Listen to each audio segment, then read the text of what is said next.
This is Digital Health Today, episode 55. This is not a his or hers problem. This is a his and hers pursuit. And it's part of the reason I was so excited with coming on your show today with Lea is that the more this can be a comprehensive approach where a couple takes on this challenge together and they do what they can to improve their chances, your chances of success just go up exponentially. Welcome to Digital Health Today, the podcast focused on the leaders, innovators, and technologies transforming healthcare today and tomorrow. Find us online at digitalhealthtoday.com. This episode is brought to you by Bayer Grants for Apps and their new Generator program. Bayer Grants for Apps invites you to submit your innovative healthcare projects for one of their 4 challenge areas. Learn more and apply online at g4agenerator.com by March 23rd. Welcome back to Digital Health Today, the place to be to get the insights of leaders making the healthcare of tomorrow available today. I'm your host, Dan Kendall, and this is episode 55. The main focus of this platform is to dive into the application and impact of new technologies as they make the journey from ideation to implementation. But at the core of every solution we discuss are the people who are affected by these improvements and new ways of working. It's all about their journeys, their challenges, their families, their health and wellness, and dare I say it, their happiness. Sometimes when we think about health, our mind instantly travels to thoughts of illness and disease. But as part of our audience, you know that health is much broader than that. One of the ways we try to explore health innovation on this platform is to dive into specific technologies and how they can be applied to various areas of health. Like in episode 50, I talked about 5 companies that are developing VR and AR solutions and how those are being applied in everything from surgical training to pain management. Another way we explore is by taking on specific health topics, and then we investigate the various types of technologies that can be used to monitor, manage, and improve those conditions. Well, keeping with that theme, in this episode, we're going to dive into a topic that is changing rapidly, and that is the topic of reproductive health. I invited the founders of 2 companies that have developed technologies to help women and men to measure and improve their reproductive health. I always learn something from our guests, and one of the things I learned on this episode is that for men, our overall health is so closely tied to reproductive health that sperm count is actually being called by some the 6th vital sign. Even if you're not trying to conceive and those days are ahead of or behind you, I'm sure you'll also learn something from our guests. Hey, but listen, before I introduce them, I have a favor to ask. I continue to be overwhelmed with the positive response I get from you as listeners as you tweet, email, post, and share what you're getting out of this program. We have some big plans for 2018, and I'd like to ask your help in one small way. Please, can you take a minute to leave a review in iTunes? Actually, I said that wrong. I know you can. Actually, what I meant to say is, will you? Will you please take a minute to leave a review in iTunes? I know it's not the most obvious thing to do when you're looking at this podcast playing on your phone or on the website, so I want to make it simpler for you. Just go to digitalhealthtoday.com/review or scroll down to the bottom of this page if you're listening to this on the website, and you'll see the link right there. Leave a 5-star review if that's all you have time for, and if you can leave a few comments as well, then that also really helps to continue building our global audience that's focused on accelerating health transformation. Okay, that's my ask. If you leave a review, tweet me and I'll share my appreciation with the world, just as I'm doing right now. In the past couple weeks, we've had great reviews from Emily McGovern in San Francisco, Denise Silber in Paris, Anna Sort in Barcelona, and Teapot1324. I'm not sure who you are or where you are, but I really appreciate you all taking time to leave your reviews and help others find this platform. Okay, I have 2 guests today, and they made a terrific duo on this topic. Lea von Bidder is the co-founder and president of Ava Science, which is the company behind the women's wearable called Ava Women. You can find them online at avawomen.com. That's avawomen.com. Also on the call is Greg Sommer. He's the founder and chief science officer at Sandstone Diagnostics. That's the company behind the men's health company Trak. That's Trak, and you can find them online at trakhq.com, trakhq.com. Between the 2 of them, we cover both sides of the reproductive health equation. They share some great insights on the topic and the new solutions available to help women and men. We can't overlook our role on this topic, guys, and we discuss some very easy-to-use, discrete, home-based products that you'll find interesting. Pick up links to our guests and their companies at digitalhealthtoday.com/55. Now let's tune into the conversation with Lea von Bidder and Greg Sommer. Lea, Greg, welcome to the program. Thank you for having us. Thank you so much. It's nice to be here. Lea, you're the co-founder and president of Ava Science. Can you give the listeners a little bit of insight about what you do and where you're from? Sure. We're originally from Switzerland, which you can probably hear from my accent in this call. So what we do is we really focused on women's health and on giving women insight across all the stages of their reproductive life. So be it while they're trying to get pregnant, be it while they're pregnant, be it when they're trying not to get pregnant, and all of the other stages. The first product that we have on the market right now is Ava, a fertility tracker. It's a bracelet that women can wear during the night. It tracks 9 different physiological parameters, and it helps women to understand their menstrual cycles and to better find their fertile window. So we really started this because we realized that cycle tracking was stuck somewhere in the past, and it was really difficult and imprecise for women to do that. And we wanted to come up with something that is much more 21st century and works better. And that is how we came up with Ava, which is now on the market for around 1.5 years. Excellent. We're going to dive into some of the details about that product and some of the things you've done to get it to its current stage. I know you've had some landmarks recently as October, with the first child being born. That's definitely an Ava baby. But let me jump over to Greg first. Greg, how about you? You're the founder and CSO of Sandstone Diagnostics. What about you? Where are you from, and what is it that you're doing at Sandstone? Yeah, that's right. Thanks, Dan. So we are a Bay Area company, but we're on the other side of the fertility equation, on the men's side. And we're a men's health company, and we're building fertility solutions for the other half of the fertility equation. Men are traditionally pretty underserved when it comes to reproductive health, often not tested early, if at all, despite being responsible for half the cases of infertility. We launched our lead product earlier this year. It's called Trak. It's Lea talked about cycle tracking. What we're doing is sperm tracking. So we have a home test kit that allows women to measure and track their sperm count at home. And it's complemented by a mobile app that provides a digital solution. So we're really focused on helping men understand personal risk factors in their life, health and lifestyle and behavior, things that could be causing fertility issues, and equipping them with the tools that they need to maximize their sperm production that can only lead to improvements in reproductive health and hopefully help tilt the chances of conception into the couple's favor. Thank you both for those introductions. I know this is a really sensitive issue. I know we're going to talk today about reproductive health, and people are really reluctant to talk about this openly because it's starting a family is a really personal decision, and if there's issues in that, then obviously people like to keep that very private, and they're looking for solutions amongst themselves. So for a lot of people who are experiencing trouble conceiving, this might also be the first time they actually need to pause and take stock of their health and their bodies. Lea, let me go to you first. What are some of the most common causes of fertility problems in women? Yeah, so just maybe to answer to what you said first, I mean, that's absolutely the case. Most women that are trying to get pregnant, that's the first time they actually have to start thinking about their menstrual cycles, right? So they've been maybe on hormonal birth control all their lives. They've never actually had a real cycle, or they didn't know about it. Anyways, we live in a society where menstrual cycles is not something you talk about on like your normal brunch table. So usually when women are trying to get pregnant, that's the first time they really have to start figuring out what their cycle even does and what their cycle even is. And they need to learn that there's only a limited fertile window, which is, different than what we've learned all the time in high school when people told us you can get pregnant anytime. And that really isn't the case. Going back to your question, what are the main reasons for women having trouble conceiving? So it's interesting. First of all, I think I do want to mention that it's a men and women's side thing. And I think Greg will talk about that. So I think according to the newest studies, it's really 50-50. It's the male and the female factor. And then on the female side, there's a couple of reasons. One of the reasons that we are particularly looking into at the moment is hormonal imbalances, and especially PCOS, which is a polycystic ovarian syndrome. It's an imbalance, a hormonal imbalance in women that leads women to have very irregular cycles. Around 10 to 20% of women have that and are diagnosed or are not diagnosed. And it just leads to very irregular cycles, which makes trying to get pregnant extremely difficult, because if one of your cycle is 35 days and then the next one is 50, figuring out when you can actually get pregnant and figuring out when your fertile window is really difficult. And so that's one of the pieces of research that we've started looking at. We've actually started a clinical trial now this month on trying to also help women with PCOS managing their fertility.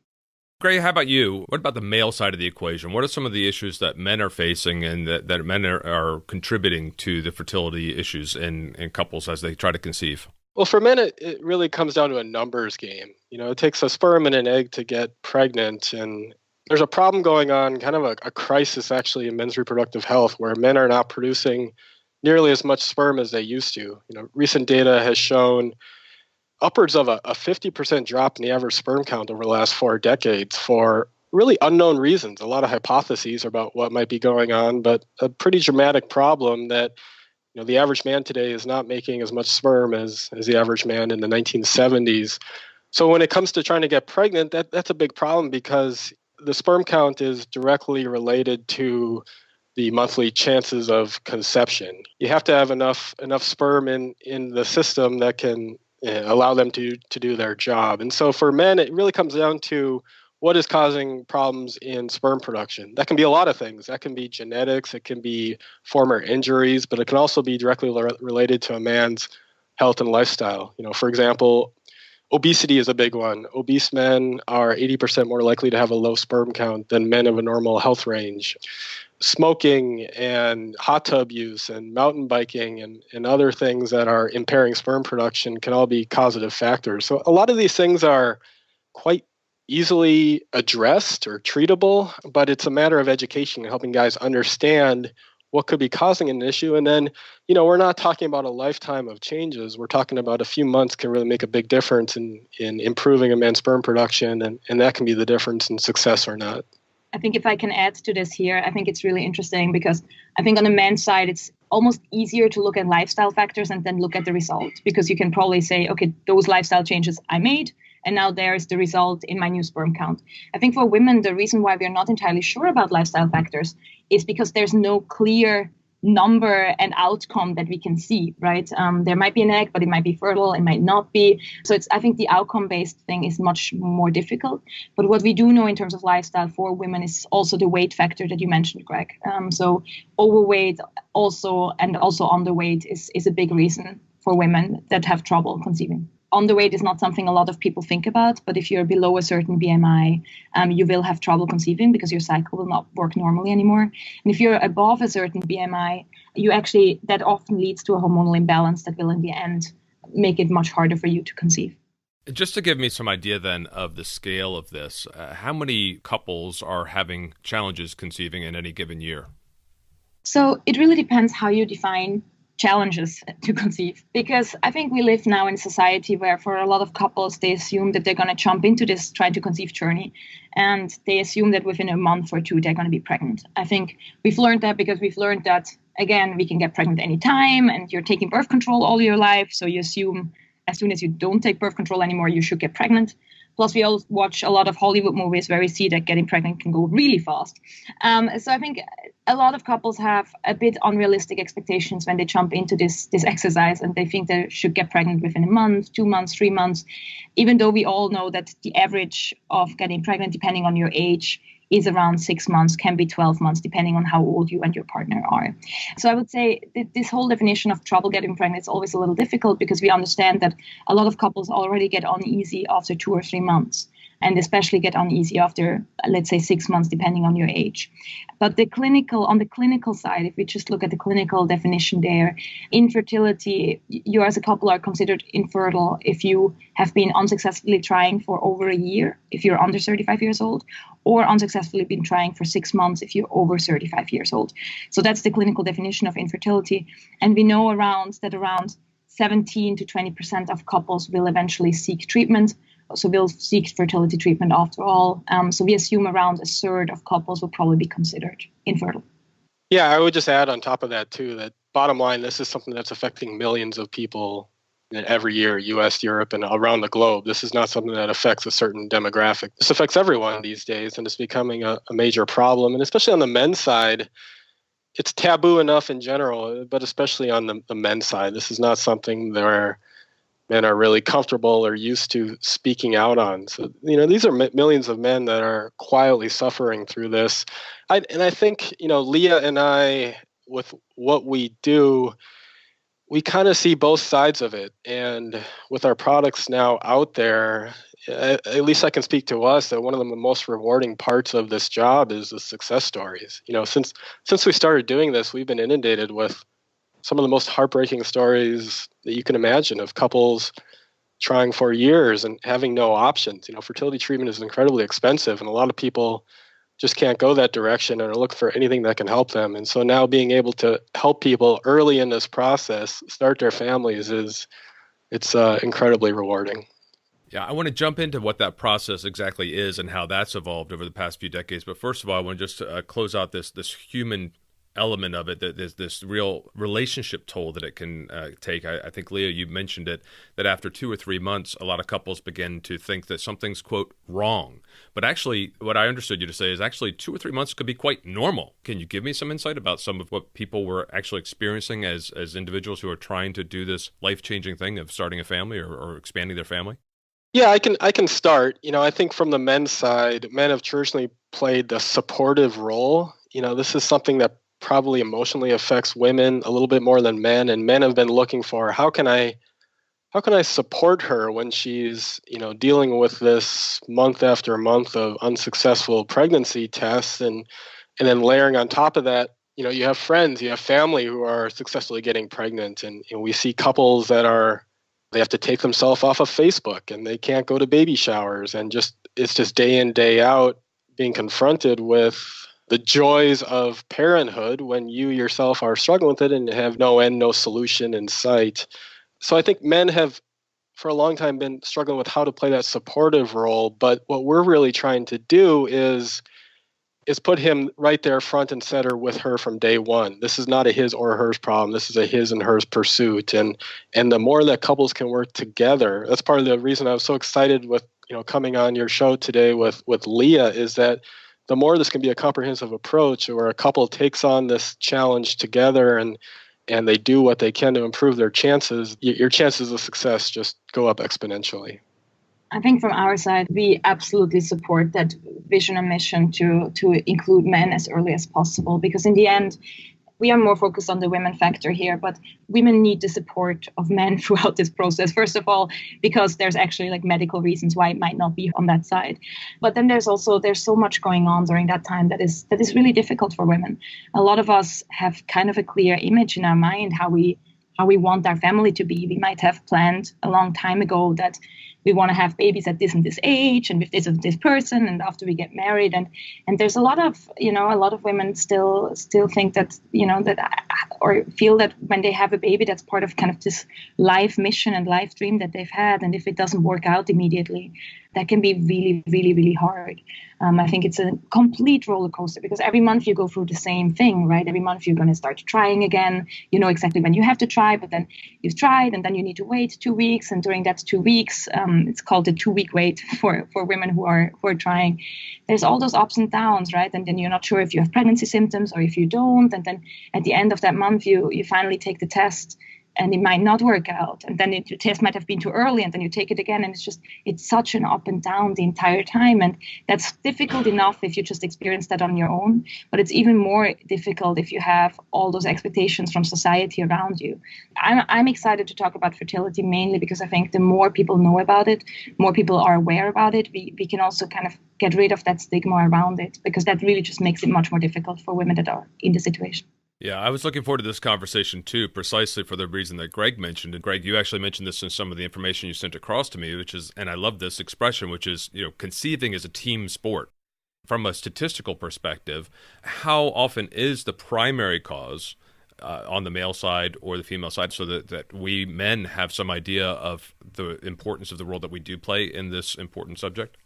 Sure. Yeah. It's about, clinically it's about 1/3, 1/3, 1/3. So a third of the time it's a primary cause on the male side, a third a primary cause on the female side. And then the remaining third is either unknown or it's an issue with that particular man and woman having a compatibility issue that's causing an issue. But a lot of that third is really unknown, undiagnosed, unexplained fertility is a major problem that we're still at the forefront of knowledge and research on this topic. There's a lot of exciting things happening, but a lot of what goes on in the fertility process remains unknown.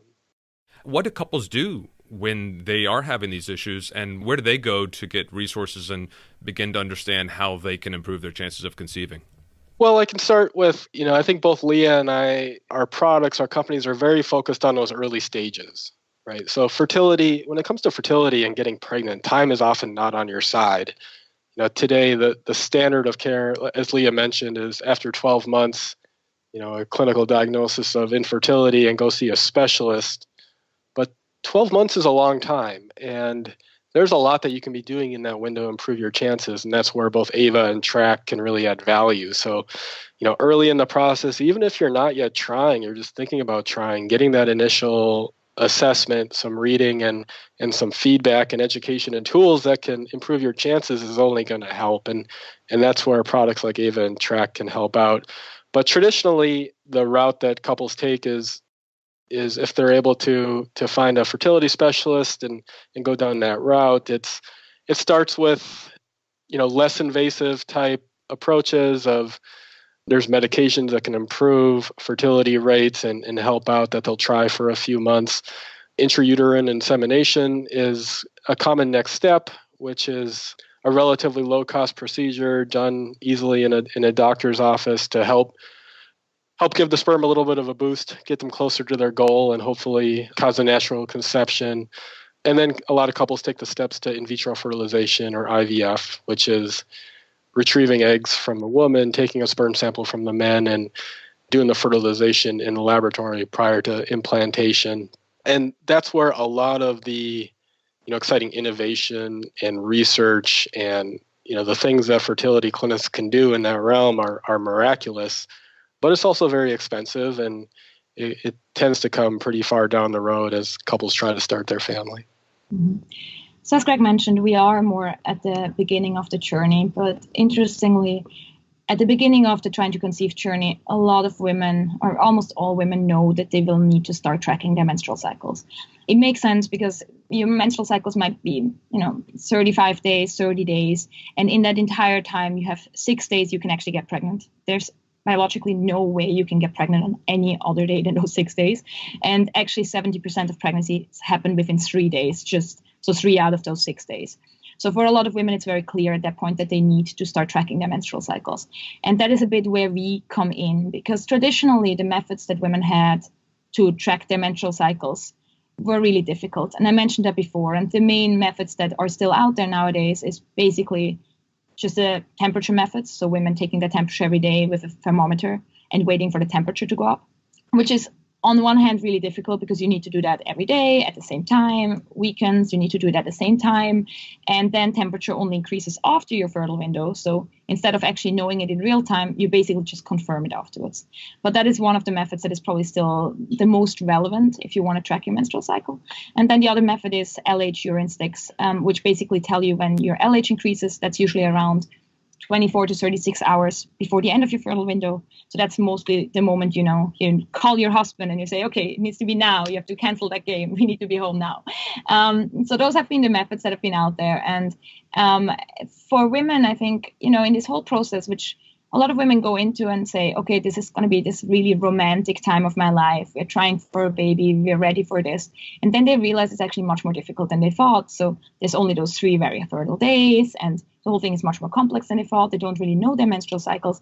And then on top of that, you add methods that already our moms have used and that are really precise and really difficult and annoying to use. And that's kind of where we started with Ava, and we said we really want to make something that is easier for women. And I think tracking their menstrual cycle has become standard for couples who are trying to get pregnant, but the methods have just not kept up with the technological changes that we see in the world now. And that's kind of where we came in.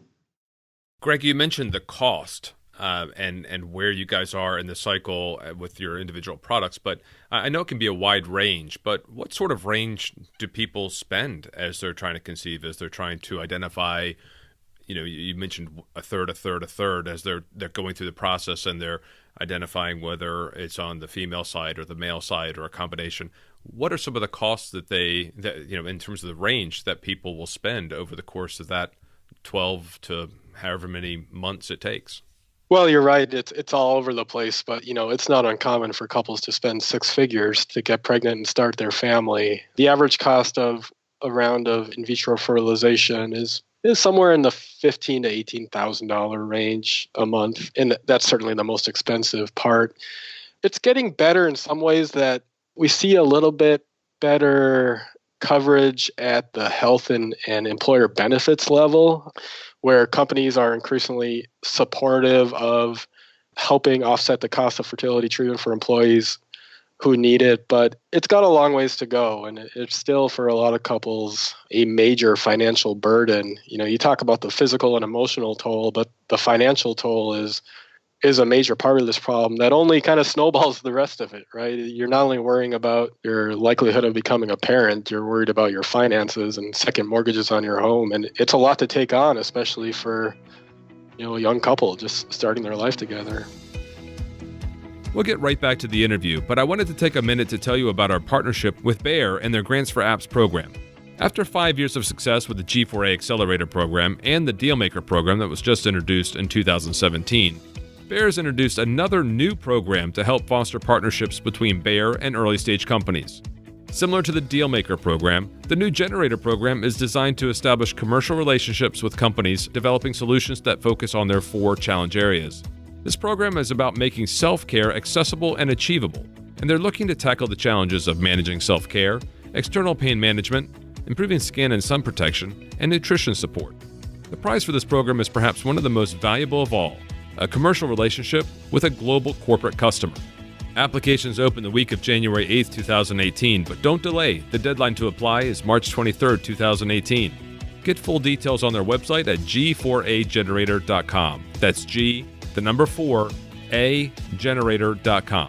Now let's jump back to the conversation. So the physical, the emotional, the financial toll, just a tremendous thing that people are going through. So you both are running startup companies that are focused on trying to address this issue, and you've applied innovation to try to solve this at various stages and for different groups. Let's start with you, Lea. Tell me exactly, how did you apply innovation to this? What was the sort of science that led you to believe that you could create a piece of technology? And tell me more about exactly how it works. So I mentioned the temperature method before, and that's something that a lot of, I would say at least women are usually aware of because we've heard of it before. Lea, just to stop you there. So I'm aware of the temperature method as well, but you said something that I was not aware of, which was the temperature goes up after their fertile window. So it makes me just kind of wonder, well, why does that even work? And how useful is that? So it really doesn't work that well. But let me just maybe for anyone who doesn't really know about the temperature method, what this does. So you have this entire menstrual cycle, and you have all those hormonal changes that happen during your menstrual cycle. So for a lot of women, the only thing that they see about their menstrual cycle is their menstruation, because that's the only obvious thing. But the actual interesting things happen during the cycle. So when fertile days happen, when ovulation happens, and everything else.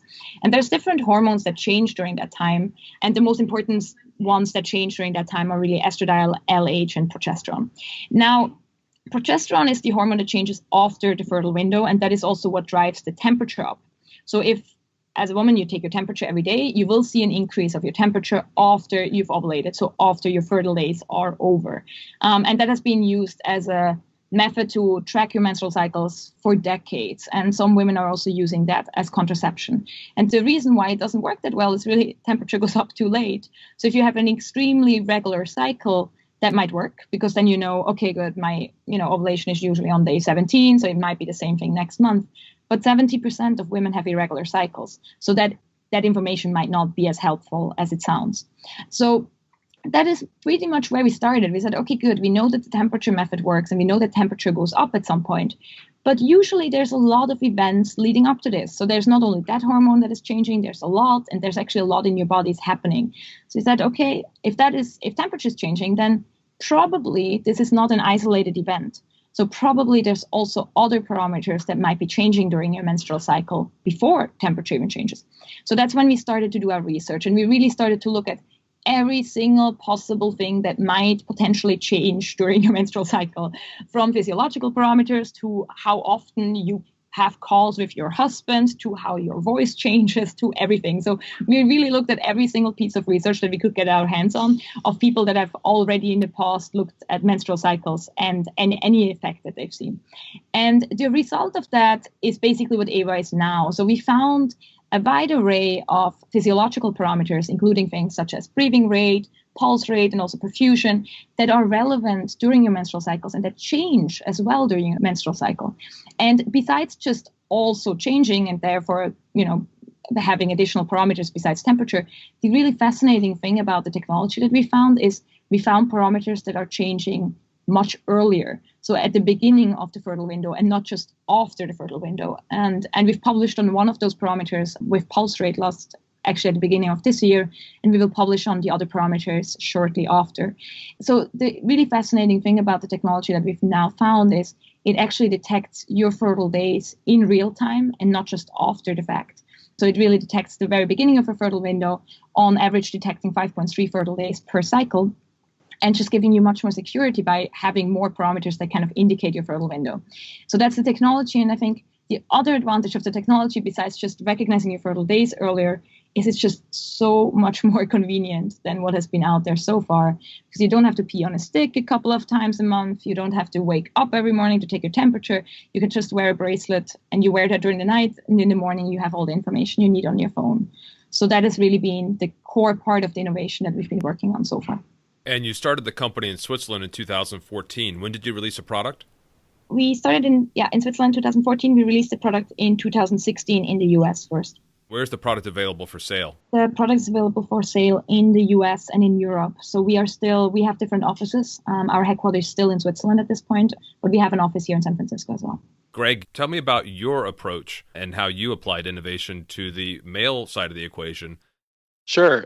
Yeah. So our story, we actually started out from more of a platform technology perspective. One of my co-founders and I, we were working together at a national lab in California, doing research on point-of-care diagnostics for biodefense applications, looking at how can you develop field deployable instruments that run on batteries and can do high-performance clinical assays for kind of government scenarios of interest. And that work really inspired what we're doing at Sandstone, where we recognized a major gap in the healthcare side of men's reproductive health just based on the diagnostics. So the gold standard evaluation for men is a semen analysis that involves taking a semen sample, putting it on a microscope slide, and it's usually a technician looking under a microscope and counting individual sperm cells with a clicker and revealing a sperm count. And that just has a lot of shortcomings. It's obviously from a user or from a customer perspective, not the most enjoyable experience for men to go into a lab and have that done. And then the cost and imprecision around that technique are just kind of limiting to what men can actually do with that information. So we set out to build a solution that could help men take better control and care of the reproductive health at home. Our technology is based on an area of science called centrifugal microfluidics. So our product on the market is actually a little mini centrifuge for your home. It's a device, it's got a little motor in it, runs on AA batteries, and then you get disposable test cartridges. We call them props. These are precision engineered plastic devices. And you run this all at home. So you don't mail in your sample. You collect your sample in a cup. You put a few drops into the disposable. And then the engine spins it for about 5 minutes. And what that's doing is using centrifugal force to pull out, isolate, and quantify the sperm cells. Sperm cells are actually the densest cell in a man's body. So they're heavy little guys. And by spinning them down, we can isolate them pretty precisely, and we give you a visual reading of sperm count. This product is FDA cleared, so it's a Class 2 medical device. We went through a 240-patient, 3-site blinded clinical trial to prove that it's just as accurate as a lab test, which it is, and that it's easy for men to use and understand and interpret, all in the comfort and privacy of their own home. So that's the technology side, but really where this product has taken off is on the digital health side. And I know that's of interest to you and your listeners, that this is an area of men's health that is so dramatically poorly understood, that the nature of men using our mobile app, our web tools, right alongside the tests is revealing unprecedented insights where we're able to look at, for the first time, the effect of men's health and lifestyle in real time on their sperm production and their fertility outcomes. So the data side, the analytics around what is causing an effect, what's making a big impact on men's sperm production is a big part of what we're building here at Sandstone. There's lots of things that I like about your product, Greg, and I'm going to go over to the Ava product in a minute here. But in terms of the Trak product, it's Trak, And I know you can find it on Trak Fertility, Trak fertility.com. I like the fact that it's something that people can use at home. I like it that it is, very small and discreet. It's about 3.5 inches diameter, this little centrifuge that you have, and the sample kits. People can buy it online, have it delivered to their home. This is something that you can do yourself at home. But importantly, there's also, you mentioned earlier in some of the other conversations we had about the fact that low sperm count can also be an indication of other health issues. Yeah, that's right. So one of the doctors we work with, a urologist who specializes in this space, calls sperm the sixth vital sign. And, till now, sperm have really been confined to just fertility and pregnancy outcomes. But I think you're going to see over the next, several years, a growing awareness that sperm are important for our overall health as well. The average man makes about 1,500 sperm a second, and that's pretty remarkable. And, just at a high level, you got to think, wow, there's something really interesting and physiologically important about what's going on within the testicle and men's reproductive health. So you're right. There's a growing body of evidence that low sperm count and infertility are tied to higher rates of cancer, testicular cancer, and prostate cancer. Cardiovascular disease, diabetes has a big correlation that, detecting low sperm count and fertility issues early in life and treating them, actually treating the male partner, seeing what's going on, what's the underlying cause, can go a long ways, not only to helping that couple get pregnant, but to making a big impact on that man's health and life down the road. And in terms of the Ava product, that's available at Ava Women, avawomen.com. And some of the things I like about this, very stylish, discreet, it looks very nice. It's just a wrist-worn sensor. Is this something that people wear 24 hours a day, and does it have a long battery life? Or tell me a little bit more about how that works, Lea. Sure. Ava's only worn during the night because then, first of all, the values are better. Second of all, you don't have to flag to the world that you're trying to get pregnant. So typically women wear it during the night. In the morning, you sync it with your phone, and then you have all the information on your phone that you need around it. Battery life, you usually plug in your device in the morning at the moment when you start syncing it. So you're sure that you will always have enough battery during the night again. Well, we talked about cost earlier, so give me an idea. What do your products cost? I know it's going to be different in different currencies in different parts of the world, but give me an idea of who the products are right for and what people will pay and where they can get it. Sure. I can start with that. So our product is in the US on the price point of $249 US. In Europe, that's also similar on 249 euros, 199 pounds. So we have all the different currencies there present. And I think who is it right for? So interestingly, I think we've talked a lot about infertility before and trouble getting pregnant. And that's why I jumped in and said, what does it actually mean to have trouble getting pregnant? A lot of our users that are using Ava right now haven't reached that stage yet. Actually, around 50% of our users are starting their trying to get pregnant journey with Ava.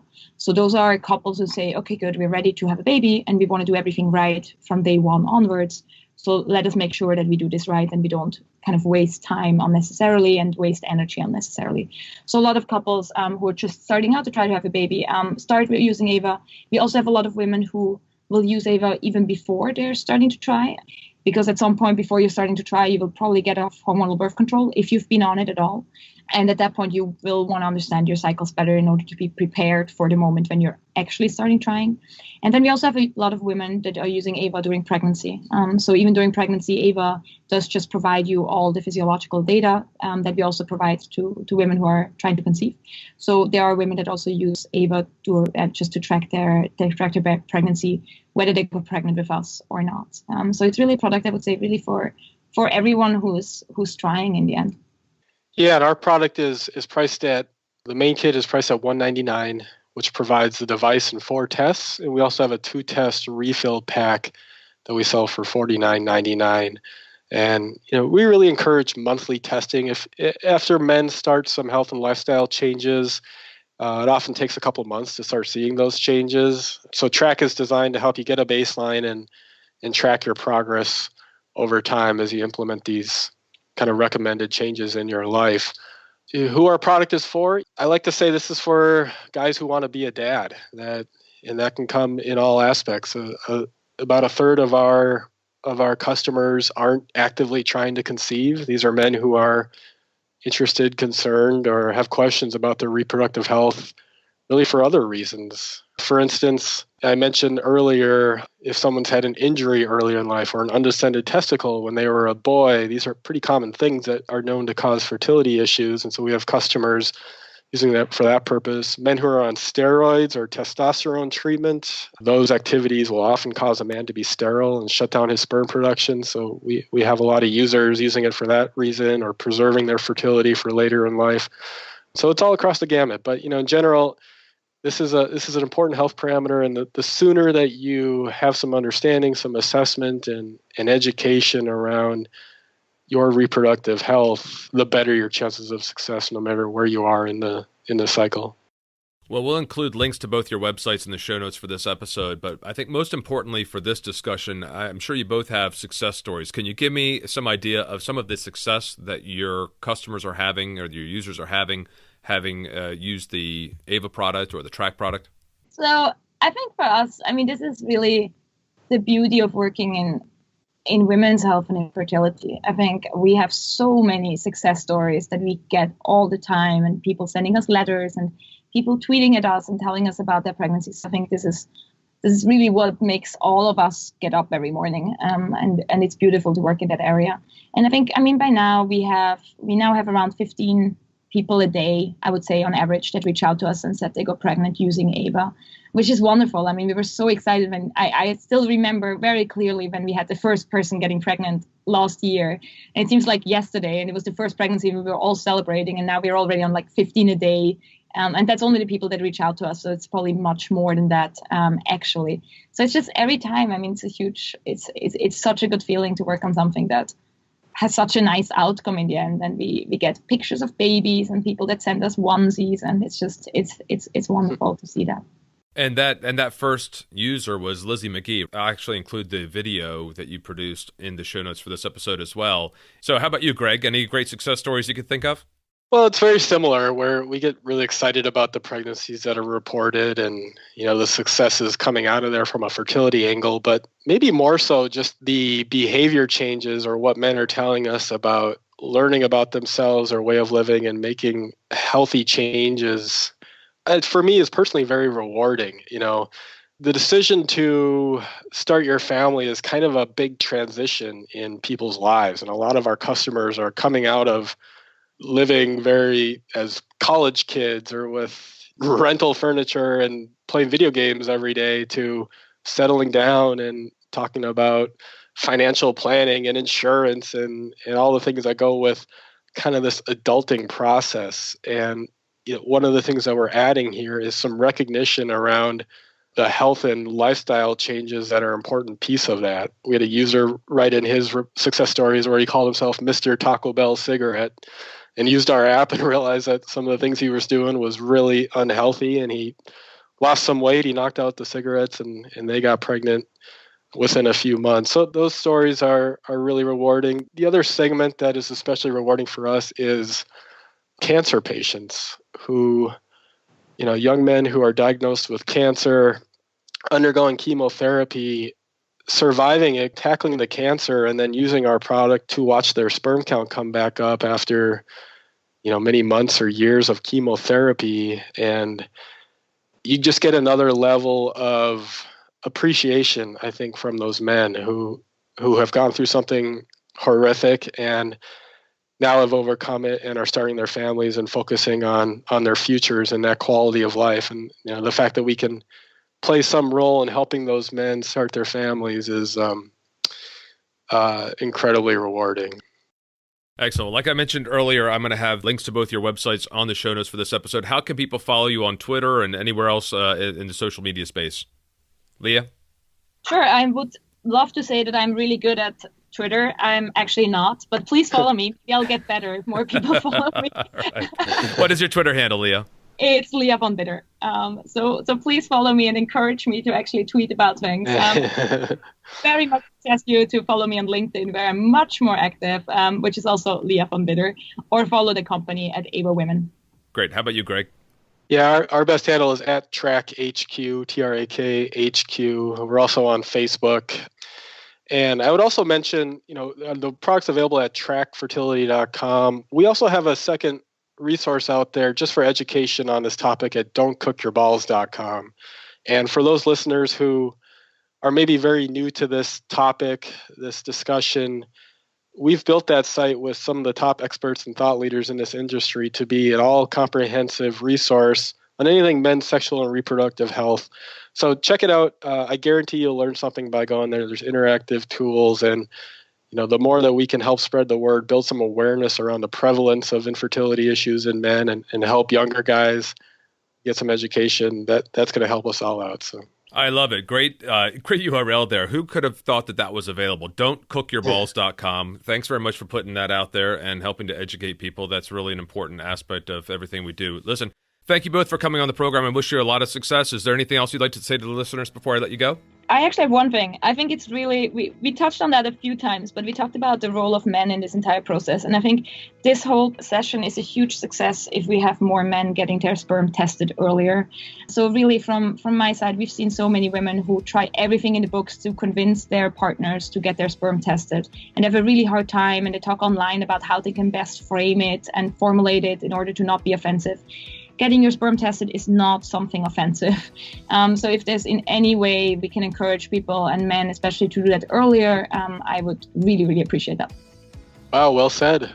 Thanks, Lea. No, I would just add, the importance of communication, that the bottom line is being educated, talking about it goes farther than anything that we're talking about. So don't be afraid to open up those communication channels and have the discussion, and that's only going to help you too. There you have it. That was Lea von Bidder of avawomen.com and Greg Sommer of trakhq.com. Check out the links to our guests, their companies, and everything we discussed in the show notes for this episode at digitalhealthtoday.com/55. Coming up in future episodes, we have Blevin Rees of ECH Alliance discussing the Digital Health Society, Dennis Boyle of IDEO as we get their insights on design thinking and healthcare, Dale Bierman of Pacifica to discuss mental health, and many, many others.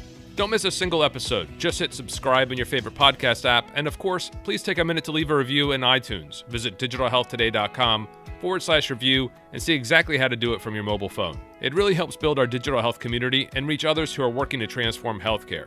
Don't forget to check out our partner Bayer and their new Grants for Apps Generator program.